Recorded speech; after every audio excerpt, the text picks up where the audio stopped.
Halo, Assalamualaikum warahmatullahi wabarakatuh. Apa kabar rekan sekalian? Selamat datang kembali di channel Gubuk Sains.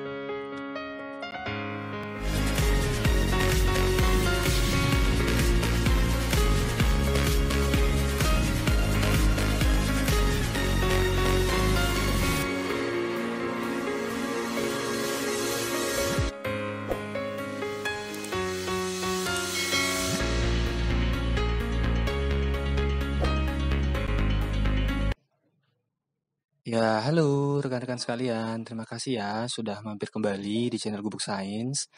Ini nanti kita akan berdiskusi dan belajar lagi lebih lanjut tentang formasi bidang pertanian. Soal-soal nanti ini dibuat berdasarkan khusus formasi bidang pertanian, di bidang pertanian, kemudian peternakan, perkebunan, sampai nanti tentang pangan. Nah, sumber atau referensi sudah saya cantumkan juga di deskripsi ya. Nanti teman-teman bisa kembangkan lebih luas lagi agar nanti lebih siap dalam menghadapi ujian SKB. Ya, sambil kita berdoa mudah-mudahan wabah virus ini segera berakhir dan selesai. Juga waktu atau jadwal SKB segera keluar. Amin. Baik, untuk mempersingkat waktu kita mulai ya. Nomor 1, dalam UU nomor 39 tahun 2014 tentang perkebunan yaitu dalam memperoleh benih bermutu untuk pengembangan budidaya tanaman perkebunan dilakukan melalui A. Kegiatan pengumpulan plasma nutfah, B. Kegiatan pertanian yang berkelanjutan, C. Kegiatan pencarian dan pengumpulan sumber daya genetik, D. Kegiatan pemulihan tanaman, atau E. Kegiatan penemuan varietas unggul dan atau introduksi dari luar negeri. Maka jawabannya adalah E. Pembahasannya, UU nomor 39 tahun 2014 pasal 26 menyatakan bahwa perolehan benih bermutu untuk pengembangan budidaya tanaman perkebunan dilakukan melalui kegiatan penemuan varietas unggul dan atau introduksi dari luar negeri. Nomor 2, serangkaian kegiatan yang dilakukan terhadap hasil tanaman perkebunan untuk memenuhi standar mutu produk, memperpanjang daya simpan, mengurangi kehilangan atau kerusakan, dan memperoleh hasil optimal merupakan kegiatan A. Budidaya hasil perkebunan, B. Budidaya tanaman perkebunan, C. Pengolahan hasil perkebunan, D. Pengumpulan dan pengemasan hasil perkebunan, atau E. Pemasaran hasil perkebunan oleh para petani atau pekebun. Maka jawabannya adalah C. Pengolahan hasil perkebunan adalah serangkaian kegiatan yang dilakukan terhadap hasil tanaman perkebunan untuk memenuhi standar mutu produk, memperpanjang daya simpan, mengurangi kehilangan atau kerusakan, dan memperoleh hasil optimal. Nomor 3, perhatikan beberapa asas berikut ini. 1. Asas kedaulatan, 2. Asas ketergantungan, 3. Asas kebermanfaatan, 4. Asas kesejahteraan, 5. Asas keterpaduan, dan 6. Asas perorangan. Berdasarkan asas tersebut, perkebunan diselenggarakan berdasarkan asas kecuali A. 1, 2, dan 3, B. 2, 4, dan 6, C. 2, 5, dan 6, D. 3, 4, dan 5, atau E. 3, 4, dan 6. Maka jawabannya adalah B. Opsi B adalah bukan merupakan asas dalam perkebunan. Nah, asas perkebunan ada 10, yaitu kedaulatan, kebermanfaatan, keterpaduan, keterbukaan, kemandirian, keberlanjutan, kebersamaan, kearifan lokal, kemudian efisiensi berkeadilan, dan kelestarian fungsi lingkungan hidup. Nomor 4, perusahaan perkebunan yang melakukan usaha budidaya tanaman perkebunan dengan luasan skala tertentu dan atau usaha pengolahan hasil perkebunan dengan kapasitas pabrik tertentu wajib memiliki izin usaha perkebunan. Izin usaha perkebunan akan diberikan dengan beberapa pertimbangan berikut ini, kecuali A. Jenis tanaman, B. Kesesuaian tanah dan agroklimat, C. Teknologi, D. Sponsor, atau E. Tenaga kerja. Maka jawabannya adalah D. Izin usaha perkebunan akan diberikan dengan beberapa pertimbangan, yaitu 1. Jenis tanaman, 2. Kesesuaian tanah dan agroklimat, 3 teknologi, 4 tenaga kerja, dan 5 adalah modal. Nomor 5, beberapa larangan berikut ini diwajibkan kepada setiap orang terhadap perkebunan, kecuali A. Menduduki atau menguasai lahan perkebunan, B. Mengerjakan dan menguasai tanah masyarakat atau masyarakat hukum adat, C. Melakukan penebangan tanaman dalam kawasan perkebunan, D. Memanen atau memungut hasil pertanian, atau E. Membuka lahan sesuai dengan peraturan menteri. Maka jawabannya adalah E. Pembahasannya, opsi A, B, C, dan D adalah hal-hal atau kegiatan yang dilarang dalam perkebunan, kecuali opsi E. Nomor 6, dalam UU nomor 18 tahun 2012 tentang pangan yang menjelaskan tentang pangan pokok, berikut ini yang dimaksud dengan pangan pokok adalah A. Makanan yang dikonsumsi oleh masyarakat setempat sesuai dengan potensi dan kearifan lokal. B. Pangan yang diperuntukkan sebagai makanan utama sehari-hari sesuai potensi dan kearifan lokal. C. Pangan yang belum mengalami pengolahan yang dapat dikonsumsi langsung. D. Makanan atau minuman hasil proses dengan cara atau metode tertentu. Atau E. Kegiatan perencanaan, pelaksanaan, dan pengawasan dalam penyediaan konsumsi pangan dan gizi. Maka jawabannya adalah B. Opsi A itu pengertian dari pangan lokal, opsi B untuk pangan pokok, opsi C itu pangan segar, kemudian opsi D itu pangan olahan, dan opsi E itu adalah penyelenggaraan pangan. Nomor 7, Pak Budi ingin membuat produk pangannya tidak cepat busuk, rusak, bebas dari zat renik patogen. Ia kemudian menggunakan zat radioaktif maupun akselerator untuk mencegah terjadinya hal-hal tersebut. Metode yang dilakukan Pak Budi adalah A. Transgenik, B. Rekayasa genetik, C. Pengemasan pangan, D. Sanitasi, atau E. Iradiasi. Maka jawabannya adalah E. Metode iradiasi merupakan metode penanganan pangan baik dengan menggunakan zat radioaktif maupun akselerator untuk mencegah terjadinya pembusukan dan kerusakan, membebaskan pangan dari zat renik patogen, serta mencegah pertumbuhan tunas.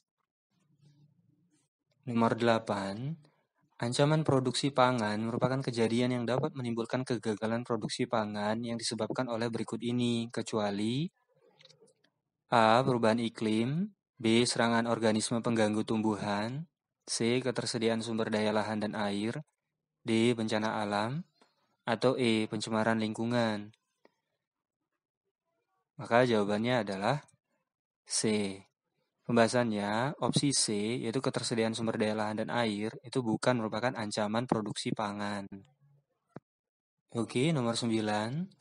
Akibat peristiwa darurat yang menyebabkan kejadian luar biasa atau KLB, seperti wabah pandemik virus corona atau COVID-19, maka pemerintah berupaya menyelenggarakan pengadaan, pengelolaan, dan penyaluran cadangan pangan sesuai UU nomor 18 tahun 2012, pasal 30 dan 31.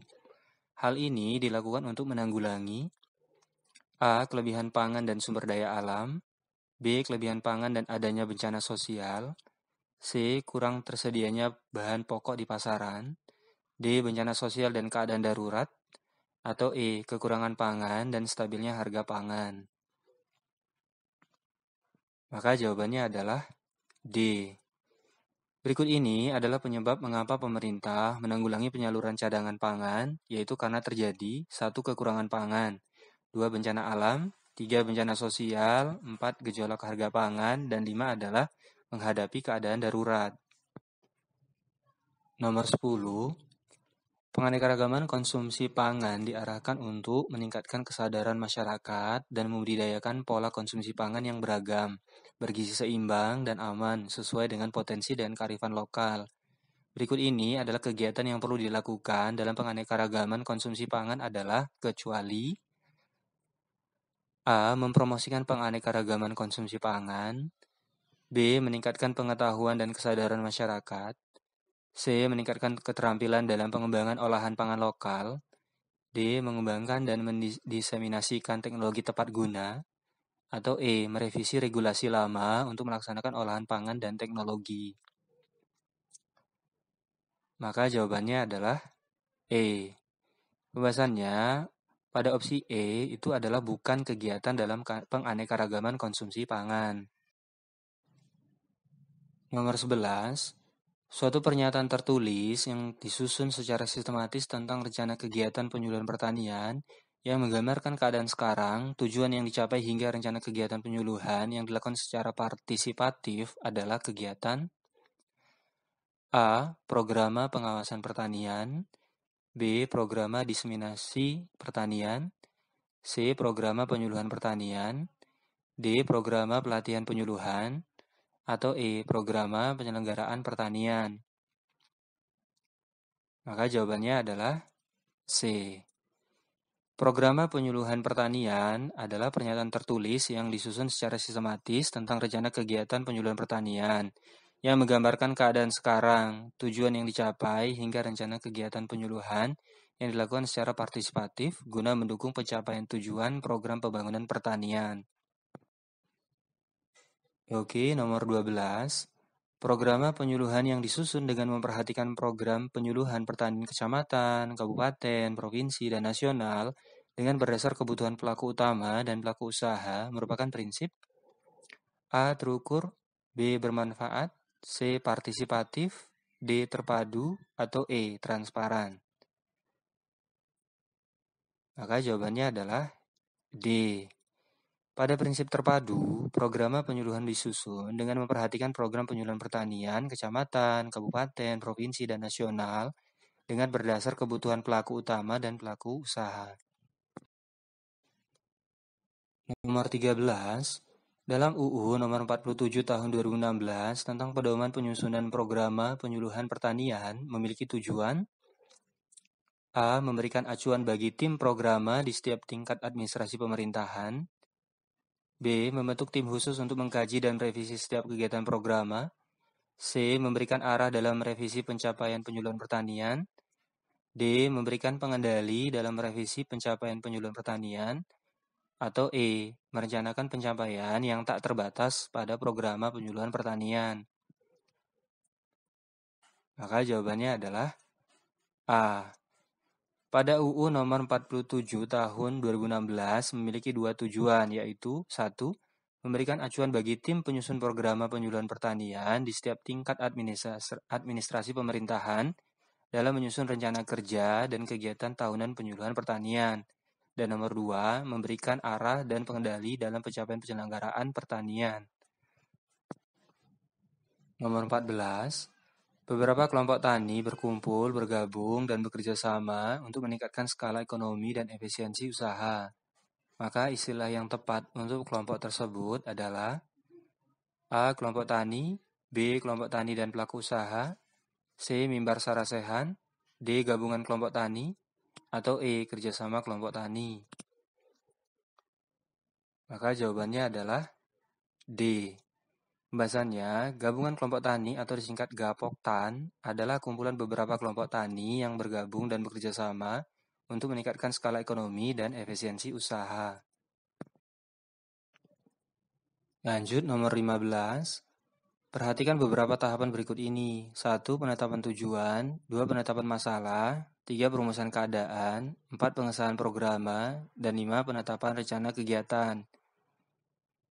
Tahapan-tahapan yang berurutan tentang penyusunan programa adalah nomor A. 1, 2, 3, 4, dan 5, B. 2, 3, 1, 4, dan 5, C. 3, 1, 2, 5, dan 4, D. 3, 2, 1, 5, dan 4, atau E. 4, 1, 2, 3, dan 5. Maka jawabannya adalah C. Tahapan dalam penyusunan programa penyuluhan pertanian yaitu perumusan keadaan, penetapan tujuan, penetapan masalah, kemudian penetapan rencana kegiatan, dan terakhir adalah pengesahan programa. Oke, itu tadi 15 soal SKB atau seleksi kemampuan bidang serta pembahasannya untuk beberapa informasi. Mudah-mudahan soal-soal tersebut bisa bermanfaat bagi rekan-rekan sekalian dan bisa dikembangkan lebih luas lagi ya, sambil bersiap diri untuk menunggu menunggu jadwal terbaru ujian SKB tahun ini. Dan juga terima kasih pada teman-teman yang sudah mensubscribe, like, dan share. Mudah-mudahan video ini bermanfaat. Juga kita berserah diri, mudah-mudahan selalu dilindungi dan diberi kesehatan. Amin. Sampai ketemu lagi teman-teman sekalian. Assalamualaikum warahmatullahi wabarakatuh.